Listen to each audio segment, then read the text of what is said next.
talaga ako nagsisisi dito sa Chantria backpack na nabili ko mga sister ko. Kasi kahit hindi na ako bumili ng mga pouches ko, organized na talaga yung gamit ko. Kasi tignan nyo naman, oh, meron siyang zipper sa loob. May lalagyanan kayo dyan. Tapos, may mga pouches pa siya dyan sa loob. Ayan siya, kung nakikita nyo man siya mga sis. Tapos, dito ay lalagyanan ng laptop. Syempre, pinaka-importante sa work natin. So, 14 inches yung laptop ko mga sis. Nasukat ko na siya, kasyang-kasya. So, nakita ko doon ay 15.6 inches na laptop. Carry pa.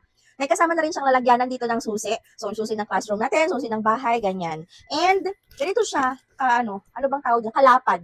Ayan siya mga sis. Ayoko ko rin kasi ng backpack na medyo bulky siya. Kahit na yung ibang mga bags ko, mga shoulder bags, ganito lang, yung kapal na gusto ko mga sis. Tapos, sa likod, meron tayong secret, pero sinabi ko na ngayon. Meron tayong secret na pouch dyan, or lalagyanan na may zipper. And then, kung kinakailangan nyo naman itong gamitin for your luggages, travel kayo, ayan, igaganyan nyo lang siya, ilalagay nyo lang siya. Tapos mga sis, ayan no, may lalagyan na ng tumbler, may lalagyan na ng payong, so hindi nyo na kailangan pagsiksikan sa loob. So ganito siya kapag nakasuot mga sister ko ng isa lang na diba, ang klase mga sis, ang girly-girly pa rin ang atake ninyo. Minimalist lang yung backpack na to mga sister ko kung ayaw yung maraming design or maraming sabit-sabit or may mga details pa siyang iba. So bago ko nga i-check out itong Chantria backpack mga sister ko, ang complaint niya sa kanya ay sobrang tibay mga sis, to the point na nagsasawa na sila dun sa backpack nila, pero hindi pa nasisira. Kaya kung naghahanap nga kayo ng laptop bag na classy, elegant, pero hindi kayo mahihirapan magbuhat mga sister ko, ilalagay ko yung link nito dun sa basket. Check out na, go!